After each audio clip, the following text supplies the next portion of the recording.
Welcome to Real Estate Game Changers Radio, featuring real estate trendsetters and industry influencers, sharing tips and strategies to help home buyers and home sellers get the most out of their next real estate transaction. Now, here's your host, Suzanne Doyle-Ingram. This is Suzanne with Real Estate Game Changers Radio, and I have a fabulous guest for you today. You are going to love this interview.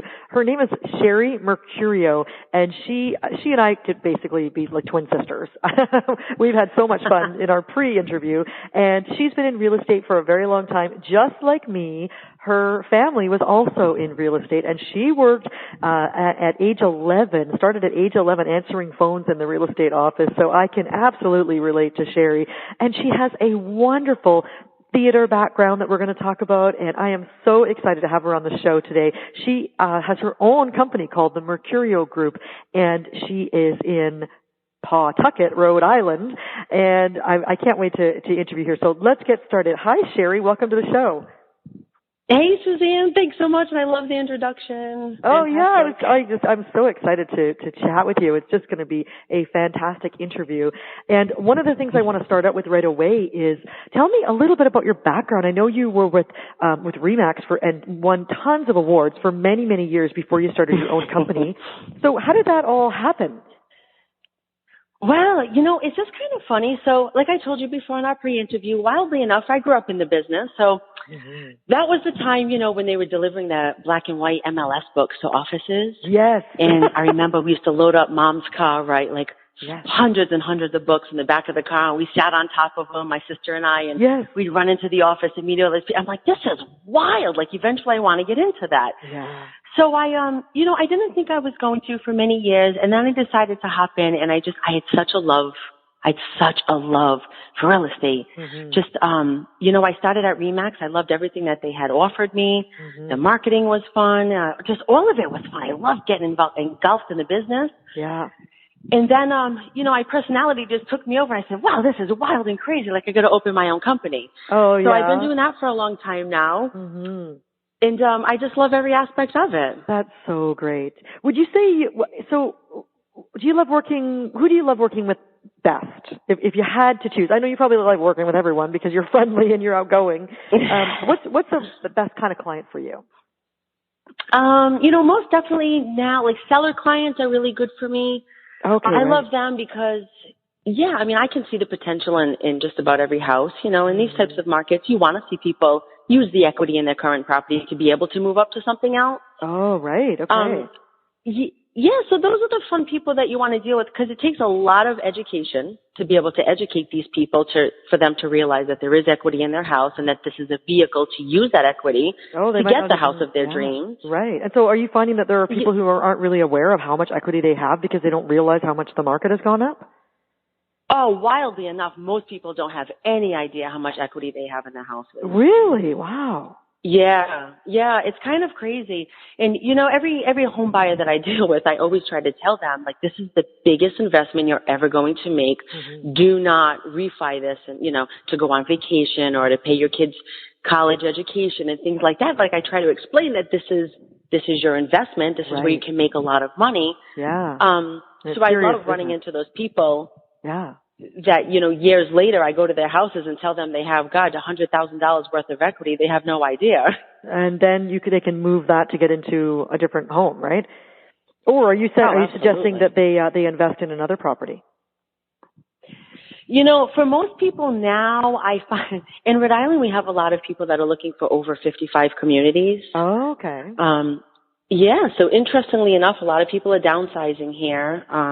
We in the South, they're a lot more prevalent, and I hope that we get a lot more here. So I hate to say, like, the people that are selling their houses, a lot of them are actually going to Florida, North Carolina, Florida. Yeah. So they're buying condos here in an over 55 community, and then taking the rest of their money and going to buy something cash in Florida. So they're owning houses in both places. Well, that's fantastic. And before you educate them, they might not realize they can actually afford to do that. Oh, exactly. That's great. It's funny when I come out. Yeah, it's wild when I go to people's houses that they simply have just no idea what the market offers them nowadays. I mean, some people haven't bought for 30 years. Oh, yes. Wow. That's amazing. And so what, if I had to ask you, what do you love about your career in real estate? Is it the educating part, or what is it that you love? Now I have to say I'm moving more into the education piece. Mm-hmm. I didn't realize how strong of a personality that I had. I know how strong you are. I've only known you for 10 minutes. Right. I'm starting to realize that just recently, in the past couple of years or so. So, it's interesting how much of a following that I have. And yeah, I think I'm moving more towards the motivational piece and just kind of helping agents get into the business and understand the business and not, kind of look at the overall picture of the entire business. Mm-hmm. It drives me batty when people say to me, hey, can you let me know how I can get into real estate to make some extra money part-time? Oh, no. That just drives me bananas. Yeah, because you have to be successful. You have to work really, really hard in real estate, especially at the beginning. Oh, yeah. Hours and hours Absolutely. and hours. Yeah. And I try to tell all new agents, like, hey, congratulations on getting your license. You just bought yourself a business in a box. Mm-hmm. If you work it. You have to work it. Just like if you bought a McDonald's franchise, you have to work your real estate business the same way you would work your franchise. Yeah. And people need to be patient with themselves. It takes time. Of course. Yeah. When I first got my license, I was actually, I was in banking, and I had to work a part-time job, probably for about 2 years, so I could get enough money in the bank so I could actually leave that job to pursue this full-time. But it's an expensive business to be in, just to begin with. Yeah, you do have your expenses. Right? So if you look at really the majority of the realtors, there's 5% of us that do 95% of the work. Oh, that's so true. Yeah. And it makes perfect sense why. Now, when you work with sellers, can you explain to me a little bit about what makes you different and how you help them sell their home? What's wild about me and sellers, which I love so much, is this is where my theater personality comes out. Mm-hmm. Every house in Rhode Island, our houses are just kind of wild around here. Like I said, in the South, it's very different where they have a lot of plats. And the majority of the plats, the houses are very similar, if not the same exact house. They're very cookie cutter. Mm-hmm. Whereas in here, you could have a ranch, you could have a colonial, a raised ranch, a cape right next to each other. So every neighborhood offers something like that. So all of the marketing is usually completely different on every house. So when I go in, I actually tweak my marketing plan for just about everybody. Of course. There have been times. Yeah, I mean, if I'm listing a high-end property and I need to have a broker open house, there's been times that I was telling you that I would bring my accordion over and I would entertain. I think that's hilarious. That'd be so fun. Well, I mean, and that all the people coming to see the open house would definitely remember that house, the one with the accordion, right? Oh my God, they love it. I actually had an over 55 community I was selling in Lincoln, Rhode Island, and they had a gazebo there. Mm-hmm. So I said, this is perfect. We'll do a Sunday afternoon, open house. I'll grab my accordion and my little monkey, and we'll go in the gazebo. People loved it. Oh, yeah. That's great. Oh, of course. That's so great. And then, sometimes if they have a baby grand piano, I will absolutely tickle the ivories. I'll get some of my theater friends to come over. And then sometimes it's just a general, single family ad in the newspaper, and that's really all it needs. So I can go from soup to nuts, from drone shots and accordion playing to getting clowns to just, everyday kind of single family houses. So that's where my theater background comes in. I'm so lucky for that. Well, I did a little bit of research on you, and I did discover that you were with a company called Up With People, which had a cast of 120 people, and you went to 23 countries. That must have been amazing. Yes! Oh my gosh, it's been the best time of my life, I got to tell you. I've heard of that organization. I think I looked into it when I was younger too. It just looks so fun. So was it like a play, like a musical theater or a show, or what was it?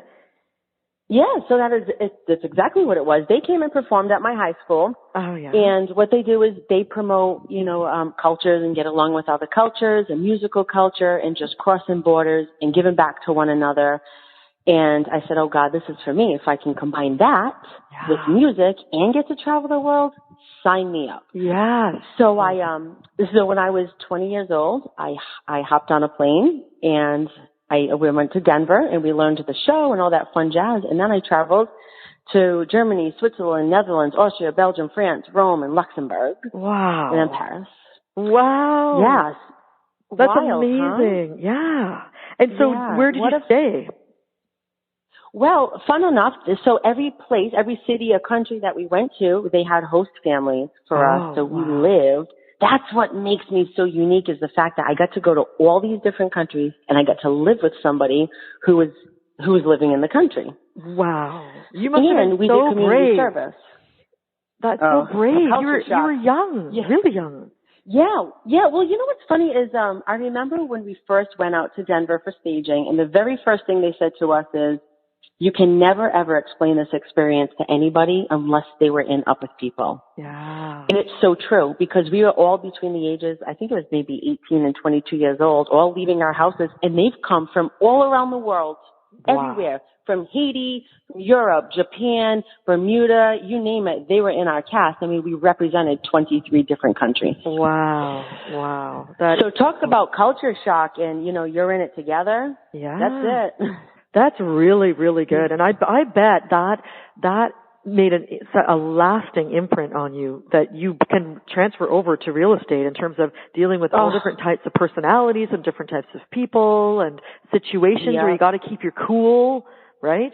Mhm. Well, that's it. And that's why I always laugh. People laugh at me because I told you I flip properties as well. And I have no problem, going to a property all dressed up with my heels on and getting in a dumpster or having to paint windowsills because, I mean, we had to do it. There were times that we lived with families and they didn't speak a lick of English, like not one word. Wow. But you had no choice. When you're not in your country, and that's the only person you got with you, then you're going to deal with it. You're going to make it work. Yeah, absolutely. Yes.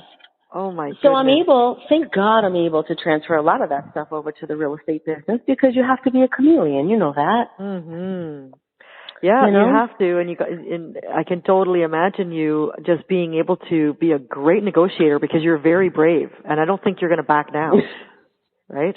No, I definitely don't back down. Most people, when they meet me for the first time and I shake their hand, if it's a guy, they always say, wow, you have such a good handshake. Because I usually try to squeeze it. Yeah, you try to squeeze it so hard when you first meet them to let them know and look them eye to eye that we're going to go at it. Yeah. Like this is going to be a good transaction. Oh, I love a good handshake. I wonder about people when I get a really weak, soggy little handshake. I'm like, ooh. Of course. I mean, to me, that's confidence. If you shake my hand like that, I know this is going to be a confident transaction. Yes. And I enjoy that. And you respect it. Yeah. Absolutely. Yeah. Absolutely. I know. So true. Oh, we have so much to talk about. I'm so excited. Tell me a little bit more about, you mentioned that you flip houses. So I think that really makes you unique as well because you, like on a regular basis, know what it's like to be negotiating it for your own self, your own money. It's one thing to do it with other people's money. So what are you working on right now? Oh, I have 3 of them in progress right now. And, wow. One of them is our hoarder house. What a unique situation this has been. That's so sad. But it is. It's very, very sad. But on the other hand, the seller was very happy because she just wanted to get out of it immediately. Mm-hmm. I could offer her a cash transaction. I'll take the house with everything in it, including the truck in the garage. Oh my goodness. Oh, and you got to go through all, you don't, you probably hire someone to go through all that stuff and bag it up, right? Well, funny enough, this is one of the ones where I said, wow, I really want to do this myself because I wanted to videotape all of it just because the house is so wild. There's so much in it, and I was curious to know. Yeah. Because a lot of people leave stuff behind. It's crazy. Yeah, that's so weird. And I try to look at a lot of these situations where I'm helping the sellers as well. Like, granted, I'm getting the house for a good price, no doubt, but at the end of the day, the seller just needs to get out. Yes. They don't want to hold on to any of these. So, I'll buy just about anything as long as there's equity in it. Yeah, that's great. How do you decide? How do you know? That's a good question. I have this internal thing for these houses that I just go into, and I think it's because of being in business for so long and dealing with first-time home buyers and so many buyers that when you walk into a house, you just kind of know what's going to scare them and what doesn't. Yeah. Like a slab, forget it. A slab scares buyers all day. I personally would never buy a house to flip on a slab. Slanted floors for a house that's older, if there's lolly columns in the basement or something like that. First-time home buyers do not want to deal with that at all. That scares them. Yeah, that'll be a lot of work. Yeah. So just, if I walk into it, and I think it's first-time home buyers in Rhode Island is really, really prevalent right now because there's a lot of grants available to people. Oh, great. So any house that we can get that's under $200,000, then I'll take it. Wow, that's great. So tell me a little bit more about first home buyers. So let's say you've got this young couple or just, been married for a couple of years and thinking about having a kid, or maybe they have their first baby. Can you give me an example of like actual people that have come to you like that and you sort of have to hold their hands and take care of them?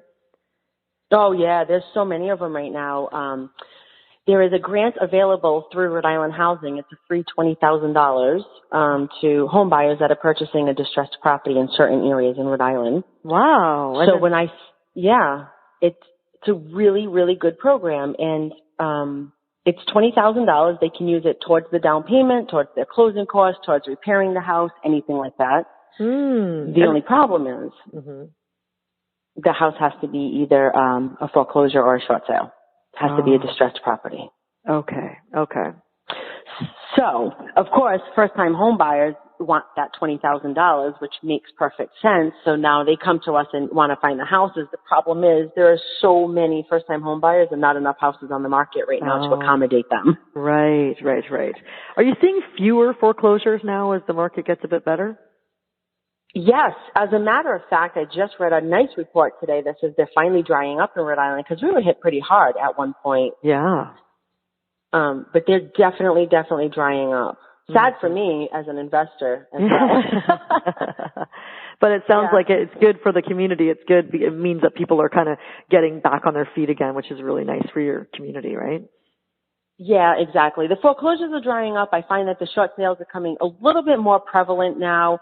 But I don't find short sales as bad as they used to be. Now I look at them as a vehicle to just get out of a bad situation. Yeah. Where before, they were very prevalent where people are really taking advantage of them. Right. What about your first home buyers? Are they coming from out of town, or are they people who have grown up there? We do have a lot of them coming from out of town because where my office is in Pawtucket, we're located right on the Massachusetts border. Okay. And when you go into Massachusetts, that price bumps up about 20%. Oh, wow. So a lot of commuters from Massachusetts, the Boston area, will come into Pawtucket to purchase usually multifamilies because the rents are so much higher right in Massachusetts, and they can get a great deal here in Pawtucket. Oh, that's great. Good. Tell me about Pawtucket. I don't even know how to pronounce it. I've never heard of it before. So what's the city like? How big is it? What can you do there? What's great about it? The city is the best. Well, that's where the Pawtucket Paw Sox are there, the farm team of the Boston Red Sox. Okay. Oh, cool. Yes. Yep. So they're fantastic. And I grew up in Pawtucket. So I've been here for 39 years, which is fantastic. Nice. And it has a history of industrial, actually. It has a Samuel Slater Mill, which was a spinning cotton yard in 1793. Oh, my goodness. Wow. Yeah. So it's kind of wild. There's definitely... Yeah, there's a lot of history here. And what are some of the things you can do there for fun? We have the best carousel around in one of the local parks. Really? Which is great. Yeah. Nice. Yep. And we have a beautiful riverfront over here where people can put their kayaks in and they can go right to Providence. Nice. Beautiful ball fields here. You can see the Paw Sox. So many nice things here. And funny enough, when I was a child, my grandfather worked in a mill as well. So as a kid, I was running around that little mill. Oh, yeah. And now all those mills that my grandfather ran and owned, all of those are being converted to condos that I'm selling. Oh, wow.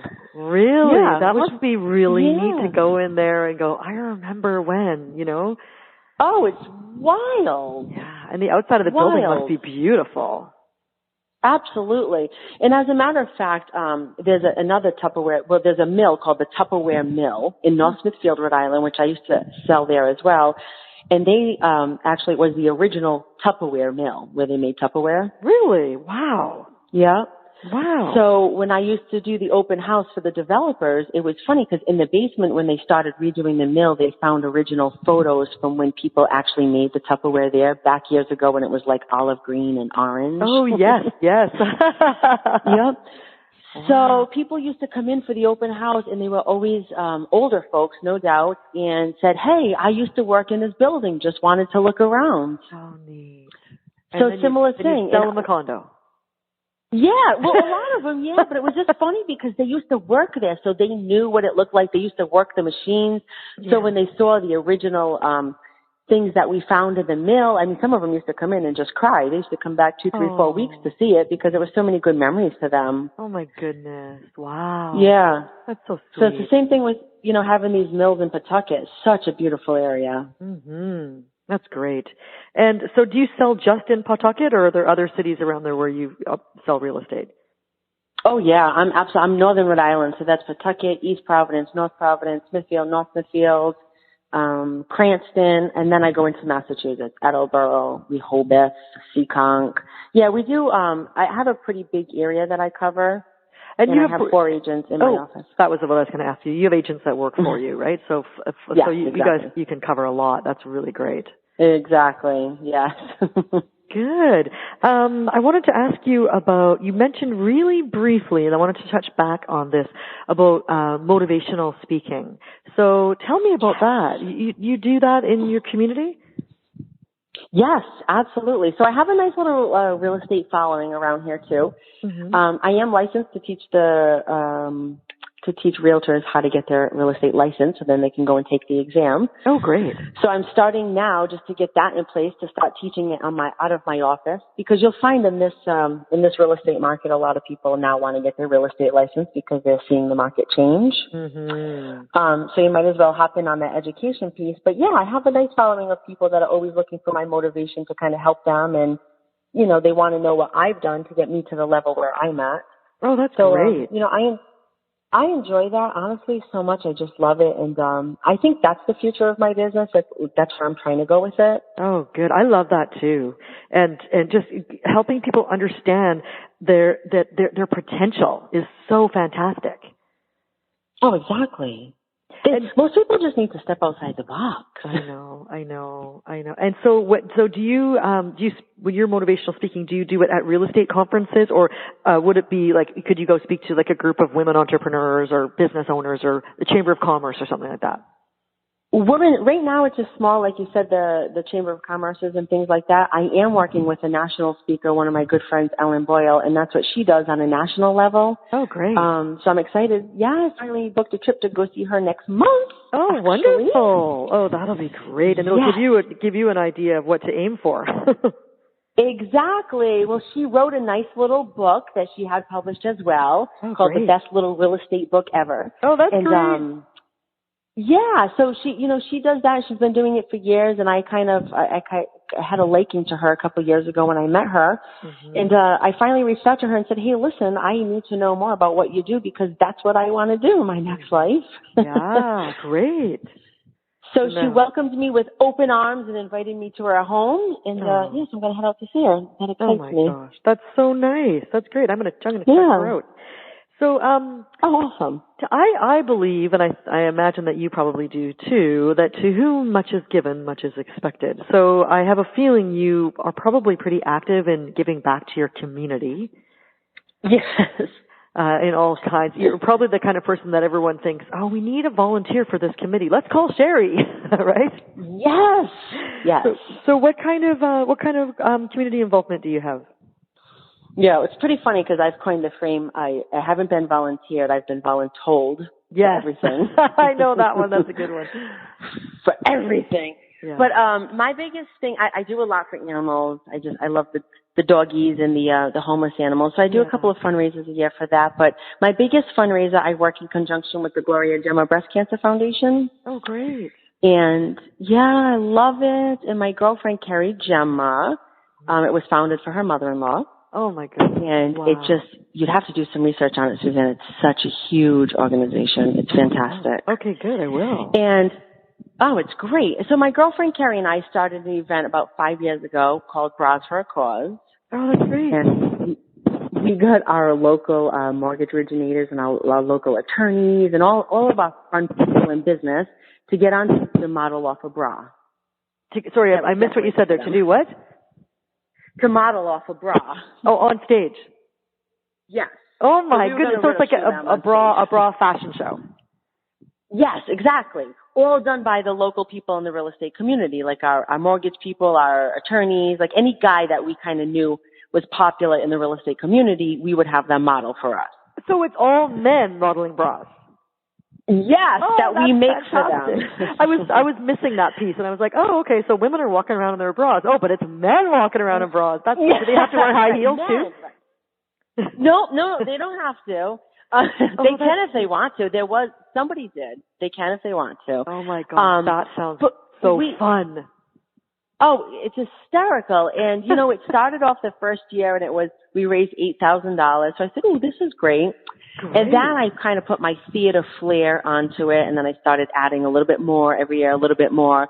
So now we have this is our fifth year coming up on November 4th. That's great. And last year we raised $38,000 in one night. Wow. That's so great. Yep. And this is my baby, Suzanne. Like I work on this for months and months and months. I put my own money into it. I get all of my theater people to put the show together. I typically put the centerpieces together. Oh, that sounds fantastic. Oh my gosh. Yes. I love it. And go ahead. How does the money benefit people? Does it help women who are going through like cancer treatments and stuff like that? Yeah, so the Gloria Gemma Breast Cancer Resource Foundation is located in Pawtucket, Rhode Island, actually. Mm-hmm. And everything that we raise that night goes directly to them. And their organization, they only keep 10 cents out of every dollar that is donated to them. So 90 cents goes back. Oh, that's fantastic. It's really good to know that statistic, right? With anything that you donate. Well, Exactly. Because I do a lot with that organization, so I always pride myself on knowing what the organization is about because I never want egg on my face, of course. Oh, yeah, of course. Yeah, I mean, being in business, if you're asking people to donate money, you always want to know what the organization is about. And I'm close friends with the entire family and just what a giving and caring family they truly are. Oh, that's so great. Oh, I'm so glad. I'm glad that we're able to get a little bit more exposure through this radio interview as well. So hopefully if people are listening in your area, they will come buy a ticket and come and support the event. Absolutely. And once you get there and see it, it's so wild. Like we've quadrupled our attendance in the past couple of years. And my goal is to eventually just try to get a little bit bigger and bigger and then turn it into a black tie event on a Saturday night. And I'm convinced, Suzanne, I can raise over $75,000 in one night. I'm confident of it. Oh my gosh, I bet you can. Why not? Why Of course not? I can. That's my 10-year plan. Yes, of course you can. Oh, I can't wait to follow this along and see. Maybe one day I can fly over there and attend. That'll be so fun. That would be wild. On our 10th year anniversary, so I have 5 years to make you proud. You know what? I already am proud. That's just awesome. So good. It's so good to be able to give back like that. So I want to change gears for a second here, and I think I already know the answer to this, but what would you say are your guiding principles as a business person? Oh, wow. There's so many of them. There really is. But at the end of the day, I just say, you got to do what's right for people. Yeah. That's it. You surround yourself with positive people. You do the right thing for people. Yeah. You learn from your mistakes. You keep trudging forward. And, I like to educate myself a lot. I always like to, be in front of people, know what I'm talking about. Yeah. And giving back to the community, cooperating with other agents. I mean, you do what's right as a human being, and it'll come back to you tenfold in business. I hate to say this and not to sound terrible or cocky, but I don't have to try that much in business where I do like the cold calling and things like that because I don't have to sell myself that way because people see that when you're a good person, you exude that. Oh, absolutely. I totally believe that. And that's what I try to teach my kids too. I always say, just do the right thing. And if I say to them, if you're in a situation and let's say, if kids or your friends are trying to get you to throw rocks at a car or something like that, you just ask yourself, what is the right thing to do? And your intuition will tell you. And it's so easy to just do the right thing, be a good person, and then everything just falls into place. Yeah, I say that every day, and one of my funniest phrases is like common sense is not so common, and it really isn't. I find that most things are not very difficult. If we could just, learn to be polite to one another, the world would be a different place. Absolutely. I'm convinced that, one-to-one, eventually we can change the world if we had the chance to talk to everybody like that. That's my whole up with people thing. Yeah. Like I do believe the world could be a peaceful place if people could just get over the boundaries and the borders. Yeah, absolutely. It's just, for me, I just find it I don't think my success has come from, of course it comes from a lot of my hard work, no doubt, but I think it comes from just being truly a genuine person. I give back to just about everybody that I encounter on a daily basis. Why not? Yeah, and then it comes back to you tenfold, so it's so fortunate, right? So what makes you a real estate game changer, Sherri? Oh, God. I love that question. Woo! All of it, Suzanne. Just all of it. Oh, God. I wish a lot of realtors had the passion that I have in the business. And, I wish we could weed out the people that wanted to do it just for part-time money. Yeah. Because I'm in it to win it. That's what makes you a game changer. I'm on all the boards. I do what's good for the real estate community. I'm not in it just to make a quick buck. I'm in it because I'm here to change lives and help people with their biggest investments. That's what makes me a game changer. That's what makes you a real estate game changer. Well, this has been an incredible interview. I just want to talk for hours. I'll hang up and call you back and talk for hours. You probably have to go sell some houses. But Sherri Mercurio, this has been so great. I appreciate you being on the call today so much and having this little great interview. So tell me, how can people contact you? Oh, quickly, my cell phone number is 401-699-6666, or they can always find me on the web at sherrimercurio.com. Okay, and it's Sherri, so they don't spell it wrong. And thank you very much. We'll be in touch again. I loved having you on the show, and I hope you have a great day. Awesome. Thanks so much, Suzanne. I appreciate it. I'll talk to you soon. Okay, great. Take care. Bye-bye. Thanks. Bye. This has been another episode of Real Estate Game Changers Radio with your host, Suzanne Doyle-Ingram. To hear all episodes featuring our hand-picked real estate game changers, visit us online at www.realestategamechangersradio.com.